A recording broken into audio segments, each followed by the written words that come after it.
Gracias por continuar con nosotros en la segunda parte de su revista matutina Temprano Contigo. Eso es Foro Legislativo a esta hora a través de Radio Legislativa del Salvador 88.1 del dial, Televisión Legislativa, Canal 9 y por supuesto ahora también a través de nuestro Facebook Live, a través de la Asamblea Legislativa de El Salvador. Bienvenidos a Foro Legislativo. Esta mañana estaremos conversando con el diputado Orlando Cabrera Candray del Grupo Parlamentario Arena, diputado propietario de esta Asamblea Legislativa por el departamento de Usulután. Pertenece a diferentes comisiones como la Comisión de Seguridad Pública y Combate a la Narcoactividad, además de la Comisión de Salud. Estaremos conversando sobre temas muy importantes, temas de coyuntura nacional. Adelante, Max. Gracias, Eugenia, y gracias a usted, amigo televidente que nos sintoniza a través de la señal de Canal 9 y también a usted que nos escucha a través del 88.1 FM y ahora también en nuestras plataformas digitales a través de Facebook Live. Diputado, muy buenos días. Muchas gracias por la invitación. Sí, es importante recalcar que el diputado también es doctor en medicina y bueno, vamos a estar hablando temas muy importantes que la población tiene que conocer. Primeramente, vamos a empezar con la ley de donación y trasplante de órganos, diputado, una ley muy importante y que el país la necesita. Bueno, muchas gracias. Cuando se habla de la ley de trasplantes de órganos, tejidos, células y partes del cuerpo humano, estamos hablando de salud. Y hablar de salud significa hablar de un derecho humano, hablar de un bien público y hablar de algo esencial en la estructura de la sociedad salvadoreña. Es mi particular punto de vista de que la salud ha sido una de las variables siempre olvidadas en nuestra sociedad, en el Estado salvadoreño, desde la misma fundación de la República Federal de Centroamérica, desde la misma fundación de la República de El Salvador, usted ve que han habido grandes déficits de salud siempre.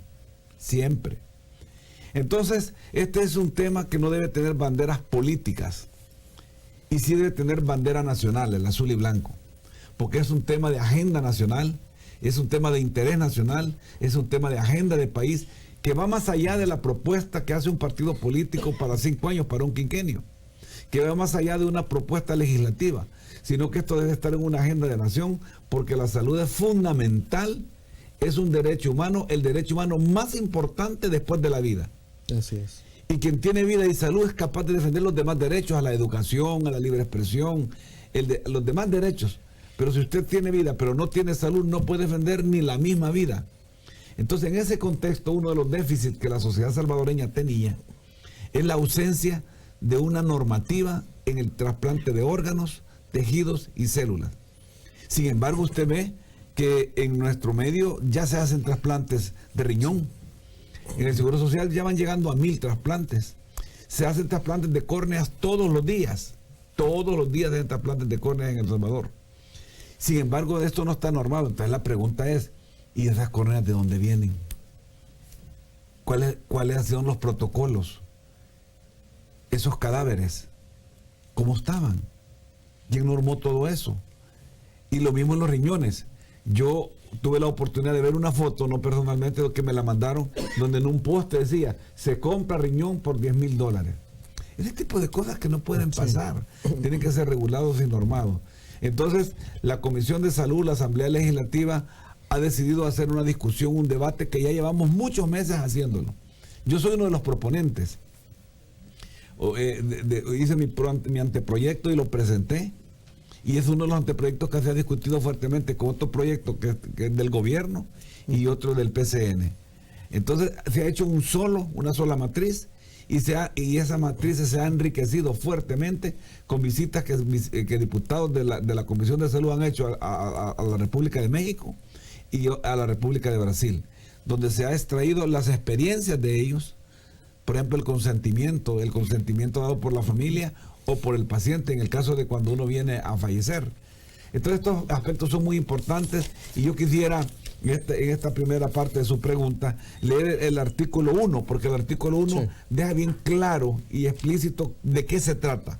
La presente ley tiene por objeto regular las actividades referentes a la promoción, donación, extracción, preparación, disposiciones, distribución y trasplante de células hematopoyéticas y troncales obtenidas de médula ósea, tejidos, órganos y partes del cuerpo humano de donantes vivos o fallecidos con muerte encefálica, con fines terapéuticos de investigación o docencia. Entonces, esta es una ley que tiene que ver con la extracción, con el manejo y con la colocación de un órgano, de tejidos y de células. Entonces tiene que ver, son mayores de edad, pueden los niños, pueden los indigentes, pueden los muertos en accidentes de tránsito. ¿Cómo es? ¿Cómo es que esto se define? ¿Se puede pagar? ¿No se puede pagar? Entonces son las preguntas que nosotros vamos a debatir aquí con usted. Y en este proceso, diputado, ahí tienen que participar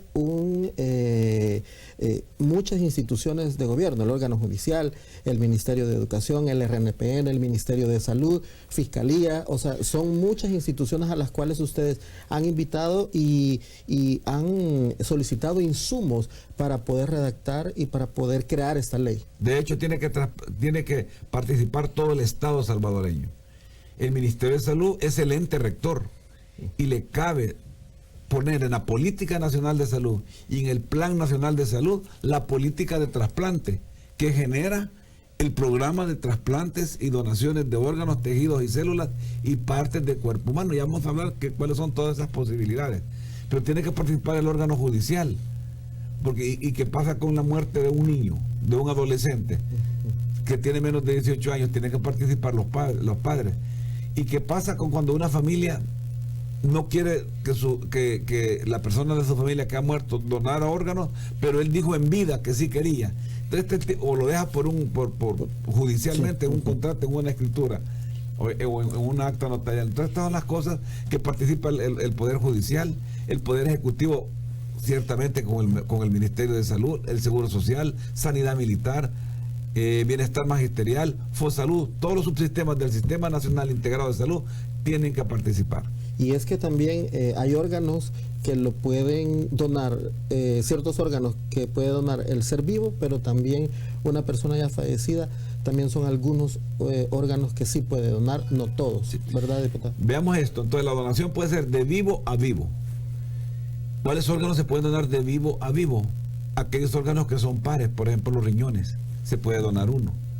Se puede donar una porción de hígado. Se puede donar una porción de pulmón.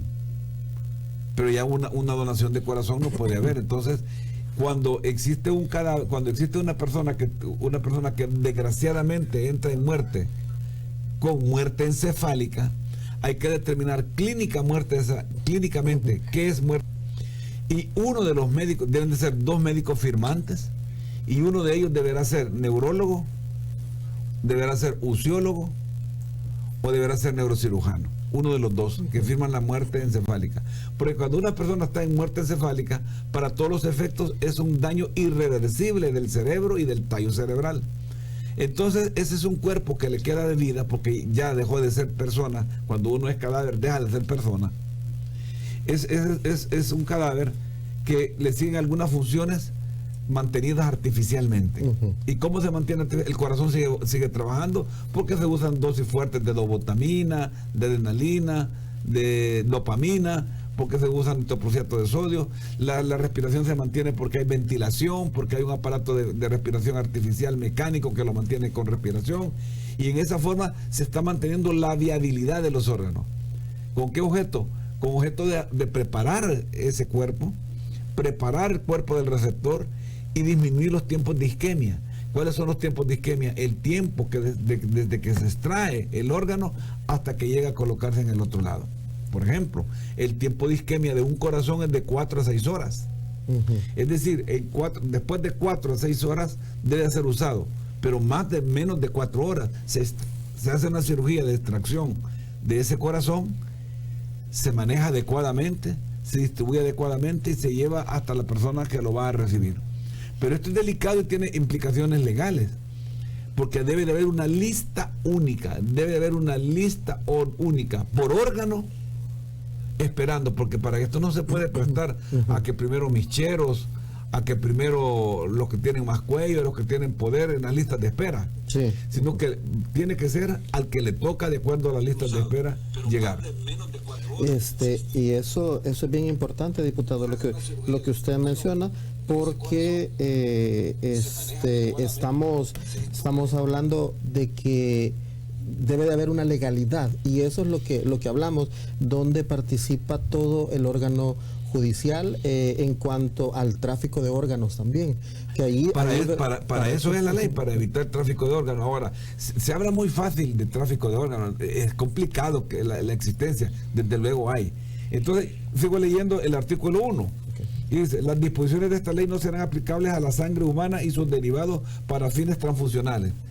Deberá haber una ley para transfusión de sangre y sus derivados, pero tampoco se aplica para el esperma y para el óvulo. Entonces habrá una legislación especial para el banco de esperma y para el banco de óvulos. Y muy importante esto, pueblo salvadoreño, se prohíbe el uso de células, tejidos y órganos provenientes de embriones o fetos humanos.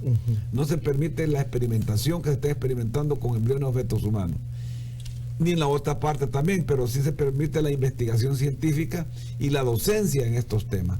Entonces, esta es una ley que viene a regular todos estos procesos, muy importante. Y ya en el artículo dice el ámbito de aplicación.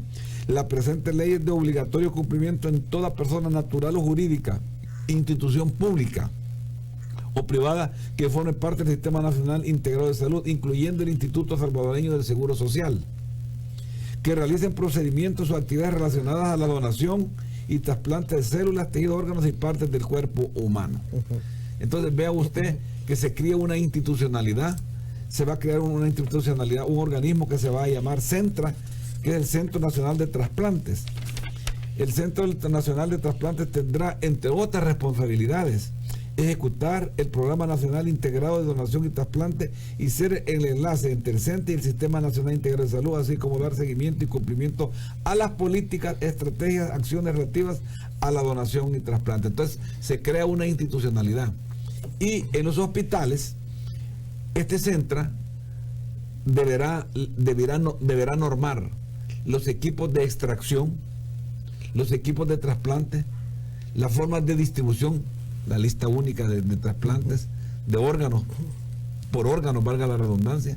Deberá regular que en cada hospital haya un responsable con un equipo, porque debe suceder así. El equipo que hace extracción no participa en el equipo de trasplante. Son dos equipos diferentes.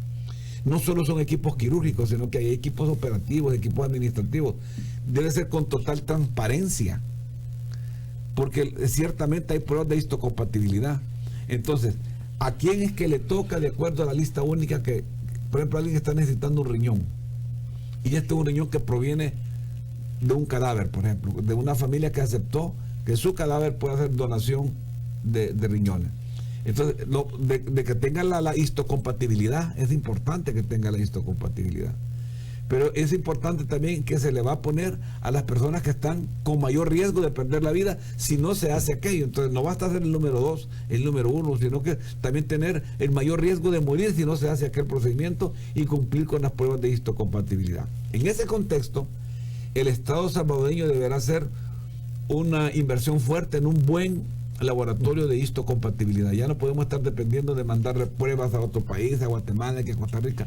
Nosotros tenemos que tener un buen laboratorio de histocompatibilidad. Entonces, una ley como esta, a pesar de que norma el proceso de donación y trasplante, viene a generar un valor agregado, porque hace que haya una inversión pública mayor, que haya una inversión mayor en la parte privada sobre esta área del trasplante, y sobre todo que es una herramienta de tratamiento. Esta no es una herramienta de lujo. Por lo tanto, los principios que mueven a esta legislación son altruismo, voluntariedad, gratuidad, subsidiariedad, solidaridad, transparencia, equidad, bioética, calidad y calidez.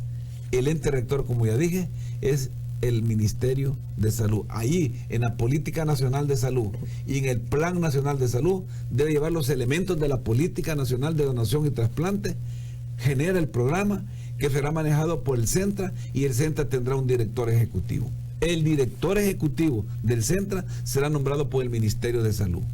Y aquí esto es muy importante porque es una persona que manejará el programa. Y al manejar el programa debe ser una persona capacitada, debe entender de trasplante, debe tener ética, debe ser una persona muy responsable. No puede ser contratado a 4 horas o a 2 horas o a 6 horas, tiene que estar a tiempo completo. Y si ha de hacer otra actividad que no sea la de ser el director ejecutivo del centro para cumplir el Programa Nacional de Trasplantes y Donaciones de Órganos, Tejidos y Células, ha de ser para docencia y para investigación fuera de su tiempo laboral. No podrá dedicarse a que 2 horas aquí, 2 horas allá. Eso no podrá hacer, porque es importantísimo esto. Además deberá tener la ética suficiente. Diputado, ¿y quién va a determinar que, digamos, la calidad de las instalaciones en las cuales se van a llevar a cabo estos trasplantes y también el laboratorio? Porque van a estar dentro de los hospitales o van a ser instalaciones, digamos, netamente fuera de los hospitales. Esta es una pregunta muy importante, porque quien da permiso de funcionamiento de los hospitales en nuestro país es el Consejo Superior de Salud Pública, tanto lo público como lo privado. El Consejo Superior de Salud Pública es el ente constitucional que vigila la salud del pueblo salvadoreño. Entonces, tiene que tener un papel muy importante en dar el permiso que se abran hospitales, como lo viene haciendo hasta ahora. El Centra, a través del Ministerio de Salud, es la que va a hablar de las instalaciones en los hospitales que han sido registrados, que pueden funcionar como hospitales, valga la redundancia. Entonces, el Centra va a decir, este hospital cumple o este hospital no cumple las características que ellos mismos harán para que se den los procesos de donación y trasplante. Ahora bien, el Ministerio de Salud definirá en qué instalaciones podrá hacer. El Seguro Social definirá en qué instalaciones podrá hacer. Y esto viene concomitantemente a amarrarse con la legislación que entró en vigencia el 18 de noviembre en nuestro país, que es el Sistema Nacional Integrado de Salud, que tienen un año desde el 18 de noviembre del 2020 al 18 de noviembre de 2021, tienen un año para adecuar la legislatura y que realmente se vuelva integrado. Entonces, en un país tan pequeño como el nuestro, hay que hacer una evaluación técnica, tecnológica, científica, económica, financiera y ética si vamos a tener varios centros de trasplante. O vamos a tener uno solo, o vamos a tener unos 3, uno por zona. Esto es lo que se tiene que discutir científicamente, porque usted ve que se va a necesitar trasladar órganos, por ejemplo, de la Unión hasta San Salvador, por ejemplo.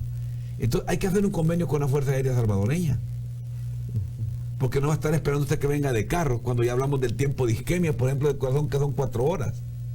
Entonces, para que el tiempo de isquemia no venza ese órgano y el mismo esté viable, tenga viabilidad biológica para ser implantado, necesita ser trasladado, por ejemplo, por un convenio. Ya lo estoy proponiendo, pues, que el Ministerio de Salud debe tener un convenio con la Fuerza Aérea Salvadoreña permanentemente, y con otras entidades. Si es más cerca, ¿cómo se hacen los transportes? ¿Cómo pueden ser los transportes? ¿Cómo puede ser por helicóptero? Puede ser por vía terrestre. Entonces, esto es muy importante, y ahí el Centra tiene un papel fundamental.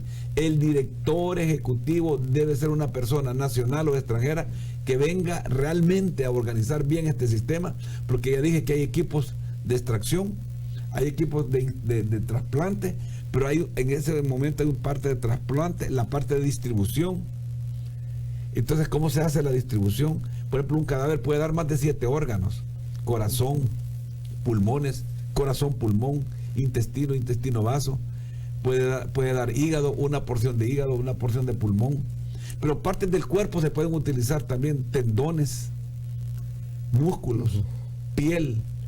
Usted ve que en Brasil ya hubo un trasplante de útero, y ese trasplante de útero ya fue engravidado y ya dio a luz una niña que se llama Juliana.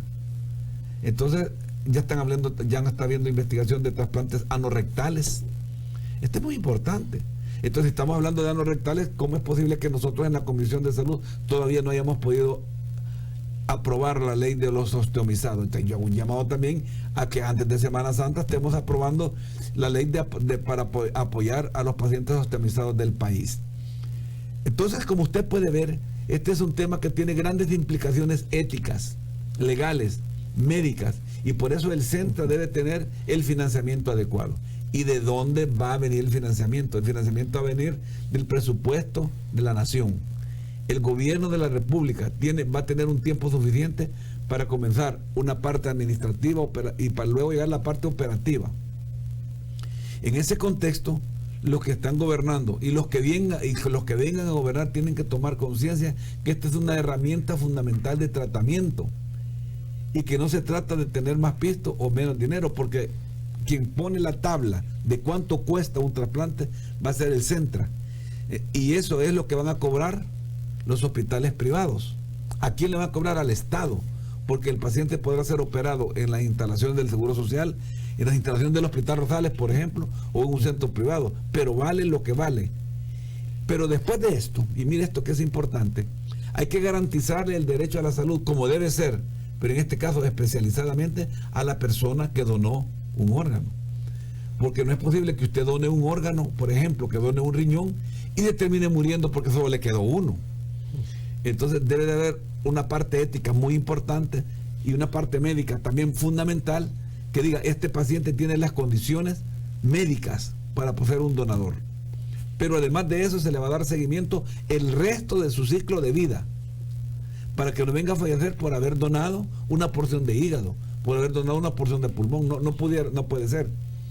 Y tan importante como esta parte es la parte del que recibe la donación. Por ejemplo, alguien recibe un hígado, alguien recibe un pulmón, alguien recibe un intestino.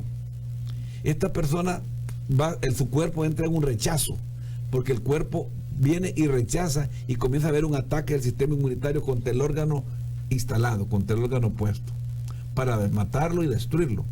Entonces esta persona tiene que tener el resto de su vida medicamentos que se llaman inmunosupresores, que por cierto son caros. Si usted hace el trasplante exitoso, si hay personas altruistas que donan parte de su cuerpo cuando mueren y deciden donar todos sus órganos, pero no se da el medicamento inmunosupresor adecuado al receptor, va a haber un problema serio, porque se va a perder ese órgano y vamos a perder el paciente, o va a un retrasplante, porque una persona trasplantada ciertamente por rechazo puede perder el órgano y pasa a ser de prioridad en la lista de espera para otro trasplante. Todo esto es caro, pero son pasos que hay que darlos a la luz del ejercicio de respetar el derecho humano a la salud como bien público. Y eso es bien importante lo que usted acaba de mencionar, el seguimiento que se le debe dar tanto a la persona que dona, que va desde tratarlo psicológicamente hasta, como usted dice, darle el seguimiento adecuado, también al que recibe la donación. Y la verdad no sabía ese dato, diputado, que estas personas deben de tomar ese tipo de medicamentos. Deben de tomar, usted acaba de hablar de la trazabilidad del que donó y de la trazabilidad del que recibió. El director ejecutivo del Centra va a ser la persona responsable. Vea que las responsabilidades de esta persona son casi de un científico, pero que administra bien, y por eso se puso. En un principio se había creído que solo podía ser un salvadoreño, pero no, la ciencia no entiende de nacionalidades. Mira ahora con el problema del coronavirus, es como que no haya frontera. Por eso ya no tiene mucho sentido estar parando el pasaporte, no tiene mucho sentido, porque estas cosas son así.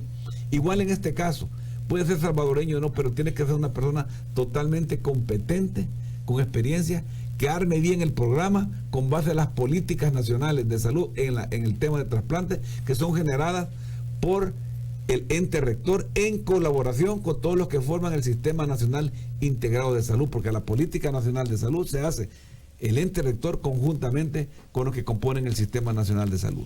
Una de las bondades que tiene el país, diputado, es, digamos, sus 21,000 kilómetros cuadrados. Sí. O sea, somos el país más pequeño, pero esto puede ser como de beneficio a la hora de trasladar un órgano hacia, digamos, este centro que va a estar funcionando.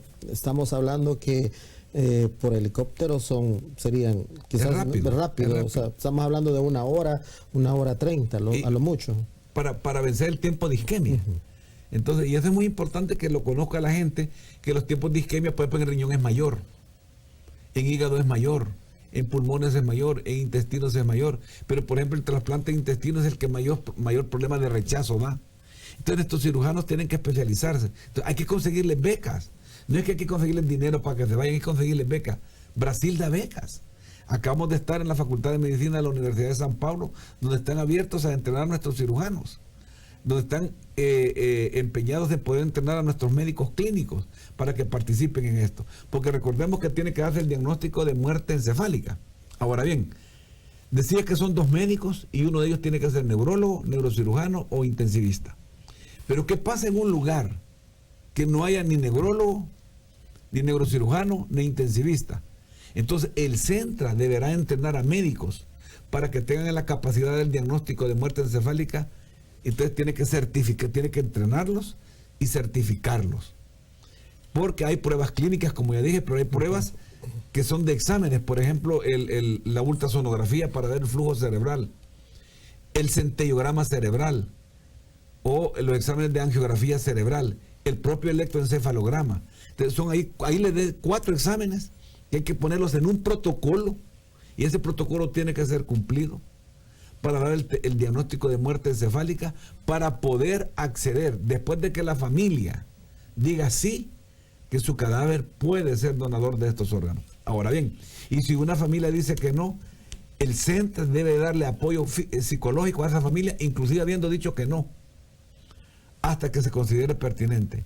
Y habiendo dicho que sí, también hay que darle apoyo psicológico a esa familia. Entonces, por lo tanto, el donante, cuando es de donante vivo a vivo, tiene que tener cierta sanidad mental y tiene que ser sometido a un manejo psicológico. Pero también el que recibe, y por eso deben de ser mayores de 18 años. En el caso de la donación de células y tejidos de médula ósea, en el trasplante de médula ósea, y aquí aprovecho para preguntarle al Seguro Social, ¿cuándo van a comenzar los trasplantes de médula ósea? Porque los científicos que ahí están ya están listos, los protocolos están listos, entiendo yo que el financiamiento está listo y solo está faltando instalaciones en la infraestructura. ¿A dónde va a ser? Entonces, aprovecho este programa para preguntar al Seguro Social si es cierto que van a comenzar en mayo, si es cierto que van a comenzar en agosto, pero los trasplantes de médula ósea tienen que darse ya en El Salvador, porque ya existen las condiciones objetivas, concretas, pero también las condiciones subjetivas de conciencia de la población y de los profesionales de la salud. Es importante entender que en estos los trasplantes no solo participan médicos. Hay que entrenar médicos, sí, hay que entrenar. Hay que entrenar cuerpo de enfermería, también hay que entrenar cuerpo de enfermería, cuerpo de biólogos. Los patólogos son importantes en este tema, los laboratorios de patología, porque son los que dicen que hay o no hay la histocompatibilidad. Por ejemplo, miren, el trasplante de médula antes siempre se prefería solo a hermanos, buscando mayor histocompatibilidad, pero ahora pueden ser otras personas porque no es necesario un 100% de histocompatibilidad. En el mundo ya se están haciendo con 50% y se están haciendo a través de máquinas, de aféresis de sangre. Entonces la ciencia está cambiando, estamos dando un salto cualitativo, estamos haciendo algo que tiene un impacto social muy importante, un impacto ético, un impacto ético importante, un impacto económico también, porque cuando se salva una vida, se están salvando muchas cosas, entre ellas la parte económica para una familia, pero que no hay valor más importante, ni derecho más importante que la vida. ¿En cuánto va el avance de la ley, diputado? Esa es una pregunta. Y la siguiente, si también esta normativa presenta, digamos, los años de cárcel o las penalidades por el tráfico de órganos. Mire, ese es un tema penal, pero aquí hay la parte sancionatoria. Y la parte sancionatoria usted la va a encontrar en otra ley también que hicimos muy importante, de los deberes y derechos de pacientes y proveedores de los servicios de salud. No hay duda que aquí se habla, mire, se habla mucho de que se roban personas para trasplantes de órganos, pero es que no es tan fácil así. Tienen que haber quirófanos súper bien montados. Ya hablamos del tiempo de isquemia. Imagínense las técnicas, imagínense la capacidad que debe tener un especialista, el manejo de la unidad de cuidados intensivos, el manejo de unidad de cuidados críticos que se debe tener, la cantidad de dinero, o sea, yo creería que hay que tener cuidado en el manejo de estos términos, porque aquí se habla así, no, es que se perdió, Oscarito se perdió porque se lo robaron para donación de órganos, y no es bien así. En este país hay un grave problema, no es de tema de seguridad pública que estamos hablando, pero es que hay un gran problema de desaparecidos, pero desaparecidos que en términos porcentajes generalmente en un 96% después aparecen como fallecidos. Entonces hay que tener mucho cuidado en esto. Pero volviendo al tema, los donantes tienen sus derechos, tienen sus deberes, pero también los que los reciben, pero también el sistema. Entonces este es un tema de sistema, este es un tema de cultura, es un tema de educación. Es un tema de promover, de difundir los principios que generan el donar. Pero no se pueden hacer campañas para conseguir un riñón para fulano de tal o para fulano de tal. No puede ser así, porque entonces va a tener solo órganos aquel que tiene más dinero para hacer campañas. Ya dijimos que hay principios que cumplir, y entre ellos la gratuidad. Entonces, esto viene a cambiarle la cara a la medicina del país. Y aquí alguien me podría decir, y aprovecho para decirlo, pero ¿qué pasa si tenemos estos problemas serios todavía? Problemas de diarrea, problemas de infección de las vías aéreas superiores, de vías urinarias. Ciertamente tenemos estos problemas, pero el perfil epidemiológico del país ha cambiado. Y hoy tenemos un perfil epidemiológico mixto, donde las enfermedades infectocontagiosas nos siguen golpeando, pero también las enfermedades crónicas nos siguen golpeando. Aquí tenemos casos de cáncer por todos lados. Y ya no es una enfermedad solo de mayores, es una enfermedad también de menores. Por tanto, es que hay oncología pediátrica. Así es. Es como que me vengan a decir que las enfermedades del corazón solo son de personas mayores. ¿Y cómo explica usted la parte de oncología, de cardiología pediátrica? Entonces, yo sí creo que hay dos elementos importantes que yo los he venido remarcando durante el tiempo que tengo que estar en la Asamblea Legislativa, que el Estado salvadoreño debe construir y provisionar un buen hospital para adolescentes. Eso es una falta en el país. También hace falta un hospital de geriatría y gerontología. Y es tiempo de hablar ya es tiempo que en la comisión también comencemos a hablar del tema de especialistas y especialidades, y del tema de el nuevo papel del Consejo Superior de Salud Pública, dar una nueva ley, y también discutir el tema del Código de Salud en El Salvador, para que todas estas cosas vayan siendo armónicas, concordantes, y demos pasos cualitativos y cuantitativos en la asistencia de salud, y que la salud no siga siendo la cenicienta de muchos problemas que el país tiene, que han sido abandonados no en este gobierno ni en los pasados. Históricamente la salud ha sido abandonada, y por lo tanto este no es un tema de discusión política en el sentido partidario. Este es un tema de discusión política en el sentido de agenda nacional, de agenda de país, para dar diagnóstico de la realidad en salud y de lo que es necesario hacer una planificación estratégica, porque hay que discutir, aquí hay que discutir temas como de salud sexual y reproductiva. Sé que hay niñas saliendo embarazadas a los 10 años. Sí. Aquí hay un problema de abortos que hay que verlo con claridad. ¿Cómo es que hacemos, pues? Hace falta una educación sexual. Hace falta una educación sexual, pero no cualquier educación sexual. Hay que recordar que el principio de la educación es que el padre de familia busca la escuela como un eje, como una extensión de la educación que él quisiera en su familia. Entonces, por lo tanto, el humanismo, es mi particular punto de vista, que el humanismo cristiano tiene que estar presente en esta educación sexual, porque no se trata de venir a decir aquí sí al aborto, porque el aborto no puede ser terapéutico, porque el aborto siempre es un asesinato. Bueno, Ana Liévanos desde California nos manda muchos saludos. Muchas gracias.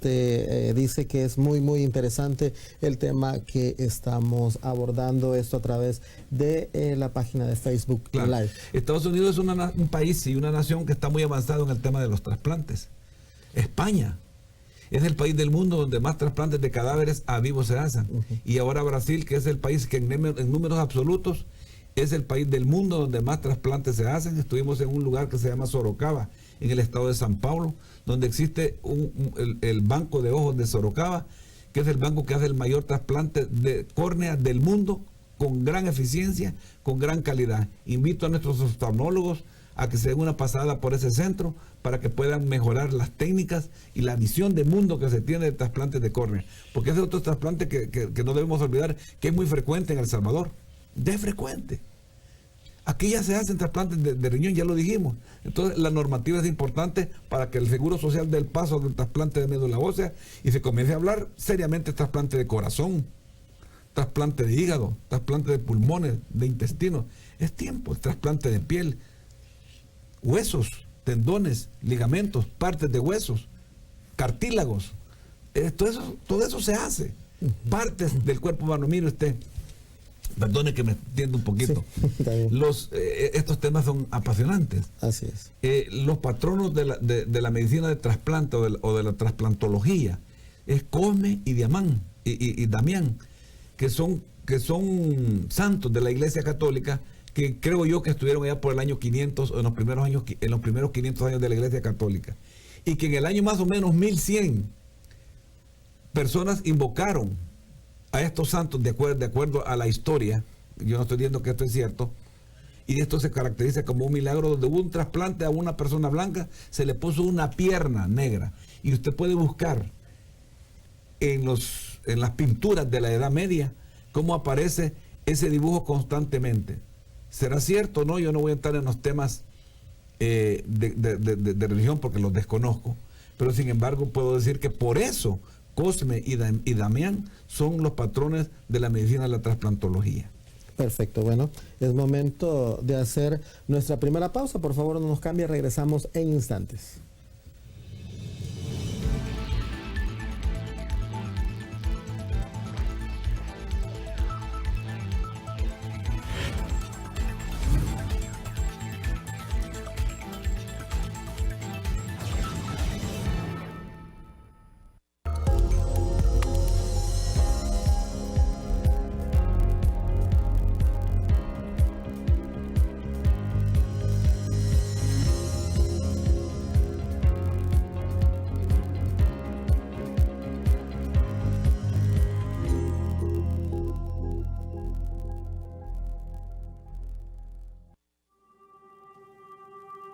Prevengamos el coronavirus. ¿Cómo se transmite? El virus circula entre animales, pero se puede transmitir de persona a persona, a través del contacto de secreciones y de objetos contaminados vía aérea. El nuevo brote de coronavirus se originó en Wuhan, China Central, en un mercado de mariscos y animales exóticos. Aunque todavía no se conoce el agente portador, se sabe que puede transmitirse de persona a persona. Entre algunos de los síntomas se pueden mencionar fiebre, tos, falta de aliento, dificultad de respirar, problemas gástricos y diarrea. ¿Cómo se previene? Evitando el contacto con personas con gripe, así como con animales de corral. En caso de presentar tos y estornudos, usar cubrebocas, pañuelo o flexionar el codo. También lavarse las manos frecuentemente evita la incubación de cualquier virus. Es recomendable también consumir alimentos bien cocidos, en especial los derivados de la carne.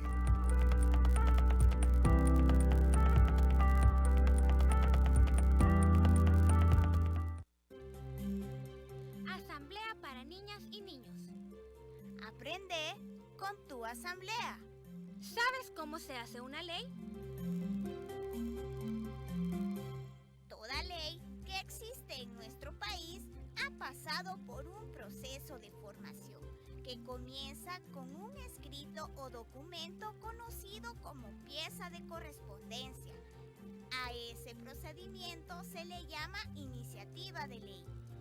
En la Asamblea Legislativa hay una oficina denominada recepción de piezas de correspondencia, en donde las personas que tienen iniciativa de ley ingresan la pieza de correspondencia, que es un documento que podría convertirse en ley. Esa pieza de correspondencia será analizada y discutida por los diputados y luego pasa al Pleno, en donde la vuelven a discutir, y es ahí donde puede o no ser aprobada. Pero para que se convierta en ley, hay que enviársela al presidente de la República, quien puede mandar a que se publique, devolverla a la Asamblea con observaciones o vetarla, que significa que no aprueba que se publique como ley de la República. Ahora ya sé que el proceso de formación de una ley lleva una serie de pasos, en la que se analiza, discute, se vota y luego puede ser publicada o no. Asamblea para niñas y niños. Aprende con tu asamblea. Televisión Legislativa. La asamblea más cerca de ti.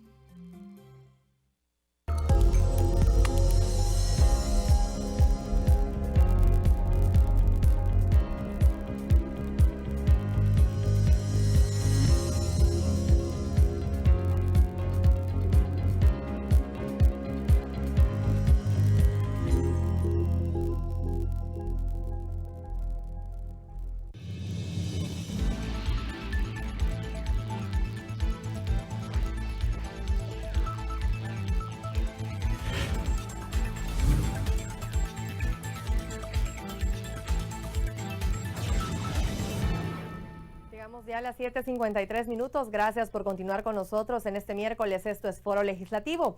Gracias por estar en sintonía de televisión, Radio Legislativa de El Salvador y por supuesto a través de nuestro Facebook Live, en donde usted puede estar enviando sus comentarios a través de nuestra página Asamblea Legislativa de El Salvador. Esta mañana continuamos hablando con el diputado Orlando Cabrera Candray del Grupo Parlamentario Arena, diputado propietario por el departamento de Usulután. Lleva 3 legislaturas desde el 2012.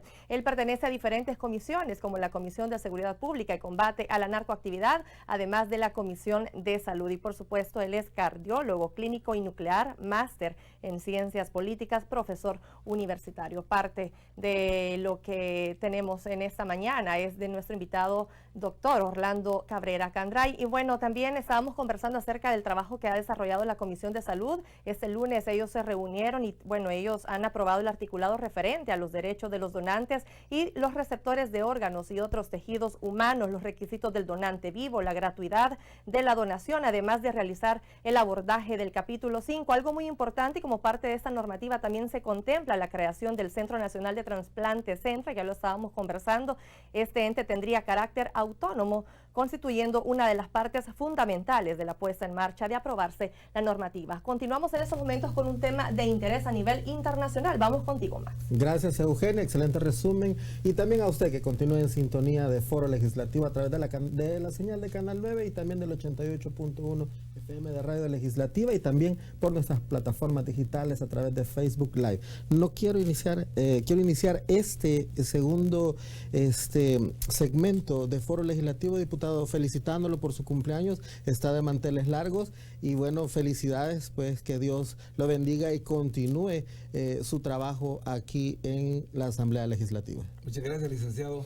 Acepto sus bendiciones. Gracias. Bueno, un tema, ya lo conversábamos fuera de cámara, diputado, que no tiene colores partidarios también, una pandemia, ya es considerada una pandemia a nivel mundial y que podría llegar o ya quizás hay en nuestro país, que es el tema del coronavirus o COVID-19. Sí, este es un tema muy importante y uno no debe ser alarmista, pero debe provisionar lo que puede venir y prever lo que puede venir.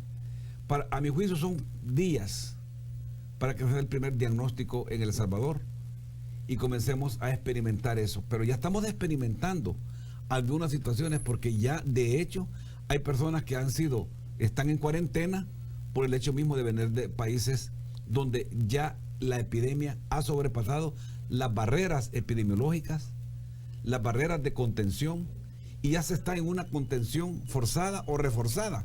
Por ejemplo, usted ve que en España ya se suspendieron las clases de institutos, de escuelas, de universidades. Se han suspendido los eventos deportivos donde hay conglomeraciones muy grandes. En China igual, ciudades enteras. En Italia todo el país.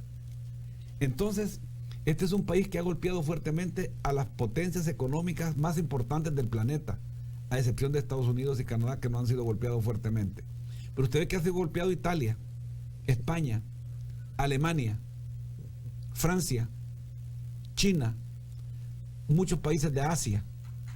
Y sabemos que la ministra de Salud de Honduras reporta 2 casos ya. O sea, estamos aquí a 2 horas de carro o a media hora de avión. Diputado, estamos viendo unas imágenes de lo que podría ser el centro donde están pues manteniendo en cuarentena a las personas que vienen de esos países. ¿Qué podríamos hablar de esto, diputado? Mire, yo vi que anduvieron circulando esas imágenes en las primeras horas de la mañana.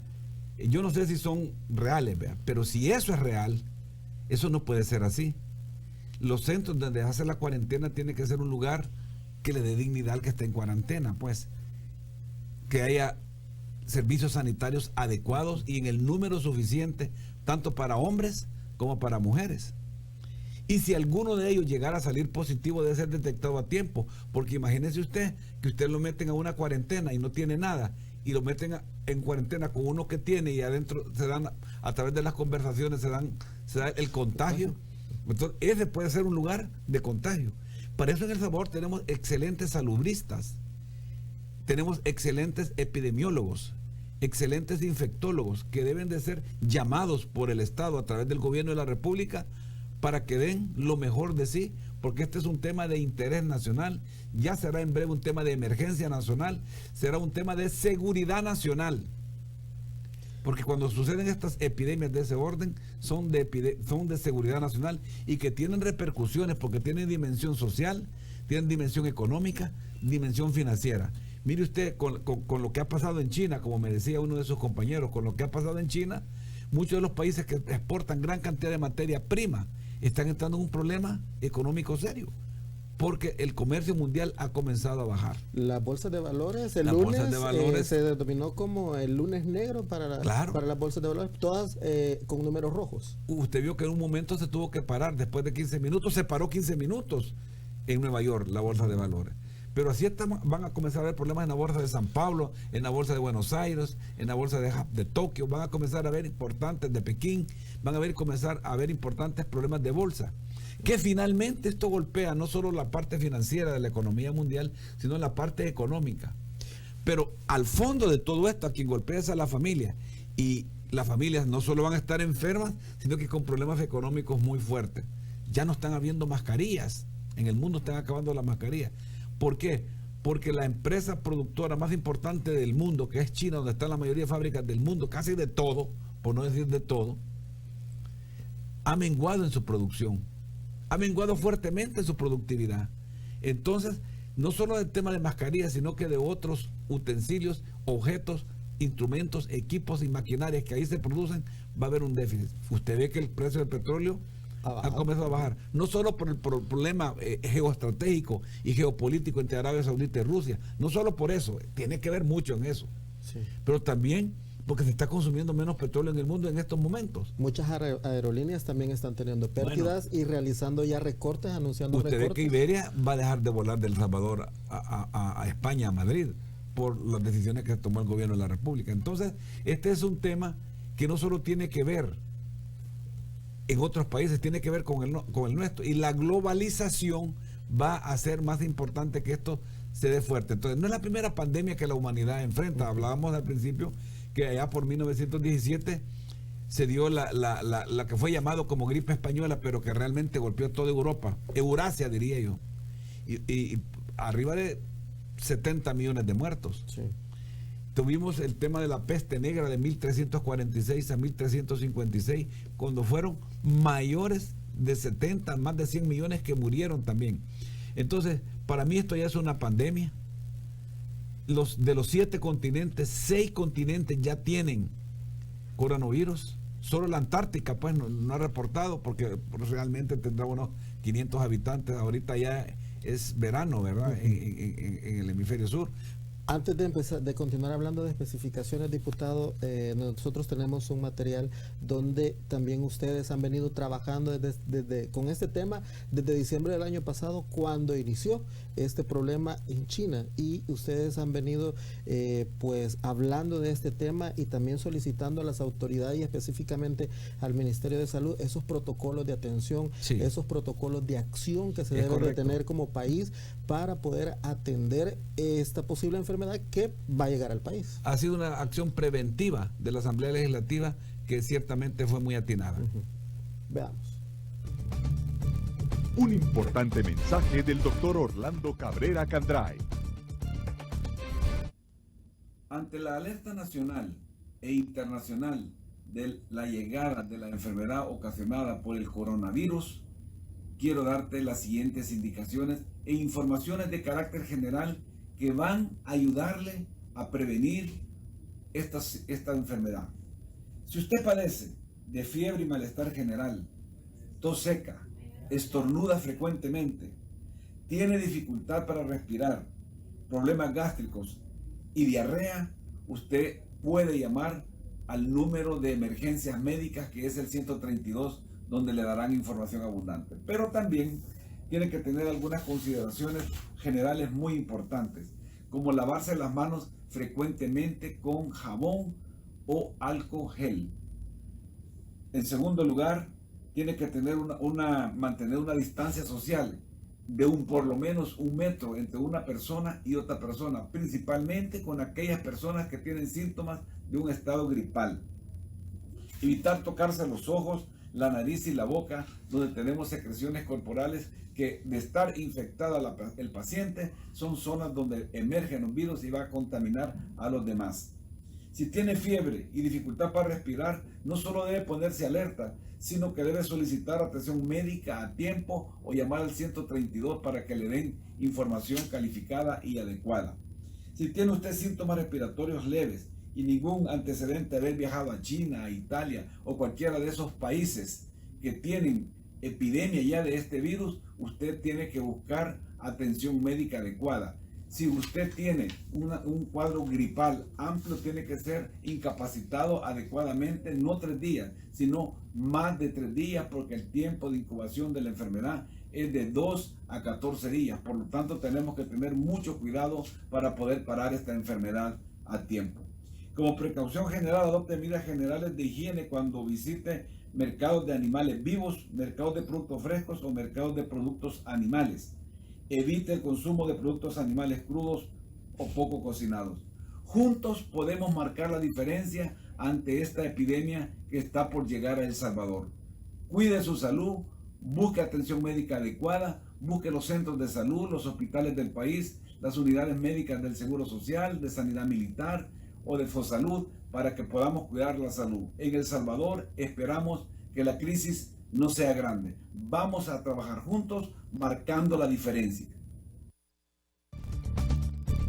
Un importante mensaje del doctor Orlando Cabrera Candray. Doctor, buenos días. Tengo 4 preguntas interesantes acerca del coronavirus. ¿Cuál es la situación del coronavirus a nivel nacional? La situación en El Salvador sobre la llegada de este virus aún es incierta. De acuerdo a los datos que tenemos de las autoridades de salud y del Sistema Nacional Integrado de Salud, el virus no ha llegado a El Salvador, pero estaría, dadas las circunstancias mundiales, a punto de llegar y por eso se ha declarado la alerta amarilla en el país. ¿Cuál es la situación del coronavirus a nivel mundial? El coronavirus a nivel mundial se ha descontrolado bastante. El descontrol lo tenemos fuertemente en España, en Italia, en China, en Irán y en otros países. Hay un descontrol en el sentido que los cercos epidemiológicos, las barreras epidemiológicas han fallado y por lo tanto se están declarando que las personas eviten estar en conglomerados, que eviten el transporte público. En fin, la situación en esos países está descontrolada. Eso es justamente lo que buscamos a través de la prevención en nuestro país. Esperamos que se logre y para esto es muy importante la participación de la autoridad nacional, pero principalmente de la autoridad local como son los alcaldes y sus consejos municipales, así como el liderazgo comunitario. Como en todo, la educación en salud va a ser fundamental en la prevención de la enfermedad, en la promoción de la salud y en hacer que las personas entiendan que estamos ante una enfermedad que puede ser potencialmente grave. Considere usted que esta es una enfermedad que golpea más a las personas mayores, a las personas de la tercera edad, pero que tienen mayor vulnerabilidad porque tienen otras patologías asociadas como diabetes, por las medicinas que toman son inmunosuprimidos y otras condiciones como enfermedad pulmonar obstructiva crónica y la propia edad. Pero también esto puede dar en jóvenes que tengan vulnerabilidades como cáncer y otras enfermedades inmunosupresoras como la lupus eritematoso sistémico. ¿Y cuál es la situación de la contención básica? La contención básica son de las que le venía hablando, los cercos epidemiológicos, las barreras epidemiológicas que en países como Italia, España, Irán y China han fracasado y por eso se está pasando a otro tipo de contención. ¿Y con respecto a la contención reforzada? A eso me refería. La contención reforzada es cuando por fuerza de ley, cuando los estados y los municipios por fuerza de ley hacen que las personas se queden en sus casas, comiencen a suspender partidos, comiencen a que no haya gente en los estadios, comienzan a suspender los transportes públicos y comienzan a decirle que la gente permanezca en casa y las ciudades comienzan a entrar en un gran letargo, en un desierto. Y esto es muy importante cuando se da la contención reforzada, es porque por la contención reforzada hay un impacto social y un impacto en la economía que eso sí va a tener repercusiones a nivel nacional y mundial. Muchas gracias, doctor. De nada. Bueno, diputado, ahí veíamos recomendaciones, pero también el impacto que puede generar esto en nuestra sociedad, el coronavirus. Y también es de dejar claro que el coronavirus es una familia de virus, que no es ese único virus. Y ya los casos más recientes de este nuevo coronavirus se ocurrieron entre 2002 y 2003 con el brote del síndrome respiratorio agudo severo, llamado también SARS. Y el otro, dejó como un alrededor de 800 muertes, así como el síndrome respiratorio de Oriente Medio, que en 2012 dejó más de 2.000 contagios y alrededor de 700 decesos. Pero este coronavirus sí ha impactado mucho bueno, como ya veíamos en China, y actualmente ha causado 4.365 muertes, casos confirmados más de 120.000 y un total de recuperados de 65.972 personas, diputado. No hay duda que estamos ante una pandemia. No hay duda de eso. No hay duda también que coronavirus es una familia conformada, si no me falla la memoria, por 7 virus. Ya mencionamos 3. El SARS, el MERS, el que está ahorita, y 4 más. Entonces, esto tenemos que verlo de esa manera. Pero es una pandemia que está dando graves repercusiones, y el impacto no solo es médico, no solo es técnico, no es solo en la salud, sino que es económico, es social, porque usted ve cuando el sistema público de transporte comienza a parar. Cuando usted comienza a ver las imágenes que vimos, que yo diría, si son ciertas, lamentables, de los lugares donde se está haciendo cuarentena y donde está habiendo hacinamiento, sí, ahí pueden aparecer otras enfermedades como cólera, como la gripe común. Mire, si en El Salvador hay una gran cantidad de personas que mueren al día por la gripe común y corriente, por neumonía, complicados por neumonía. Entonces las personas mayores son las que más fallecen de neumonía. Eso es cierto, pero hay una gama de posibilidades que puede llevar a la muerte de personas por neumonía, pues solo por la gripe común, ya no digamos por un tipo de problema como este, que tiene una alta difusionalidad. Aunque la gravedad es de moderada a más, sin embargo tenemos que tomar las medidas pertinentes necesarias, porque de otra manera vamos a tener una gran cantidad de fallecidos que esperamos que no suceda. Pero por eso debemos de estar todos juntos. Este no es un tema de partidos políticos. Este no es un tema solo del gobierno de la República. Yo tengo como particular punto de vista que si los gobiernos municipales no se integran a la política nacional del gobierno nacional, esto va a fracasar. Y es que ya lo tenemos cerca, lo tenemos a las puertas, diputado. Quiero pedir un audio de la ministra de Salud de Honduras, donde ella confirma que ya hay 2 casos de coronavirus a la par de nuestro Mire, un caso llegó de Suiza y otro llegó de España. La Secretaría de Salud, por medio del Laboratorio Nacional de Virología, ha confirmado mediante examen de laboratorio los 2 primeros casos de COVID-19 en el territorio hondureño. El caso número 1 se trata de una compatriota de 42 años en estado de gestación, quien ingresó asintomática al país el 4 de marzo vía aérea por el aeropuerto Toncontín de Tegucigalpa, en un vuelo procedente de España, y en este momento se encuentra hospitalizada, clínicamente estable. El caso número 2 se trata de una compatriota de 37 años, quien ingresó al país en fecha 5 de marzo vía aérea por el aeropuerto Ramón Villeda Morales de San Pedro Sula, en un vuelo procedente de Suiza. La paciente presenta un cuadro clínico de enfermedad leve y ha permanecido en un autoaislamiento domiciliar con vigilancia médica desde su ingreso al país. A partir del momento en que los pacientes se detectaron como sospechosas de COVID-19, se les aplicaron los protocolos correspondientes por parte del personal de la Secretaría de Salud, siguiendo lo establecido por la Organización Mundial de la Salud en el Reglamento Sanitario Internacional. Bueno, diputado, como usted bien lo decía, no hay banderas en este tema, que ya lo tenemos a las puertas de nuestras fronteras, pero también Arena ayer propuso un plan nacional, sí, para poder contrarrestar esta pandemia que probablemente puede llegar a nuestro país. Muchas gracias. Ciertamente Arena ayer expuso y planteó un plan nacional para apoyar el combate contra este virus. No hay duda, el ente rector que debe coordinar todas las acciones es el Ministerio de Salud, porque por ley está llamado. Sin embargo, esto no va a funcionar si no participan los gobiernos municipales. Y Arena presentó ayer este plan de colaboración y de apoyo al Plan Nacional contra el virus de la familia del coronavirus, para apoyar al gobierno de la República, pero más que eso, para apoyar a la gente, para apoyar a la familia salvadoreña. Yo sé que ustedes tienen que ir a atender comisiones. Sí, así es. Y yo lo entiendo perfectamente. Vamos a atender las comisiones y no se olviden de atender las comisiones de salud, porque es importante el tema de salud en la vida de la República de El Salvador.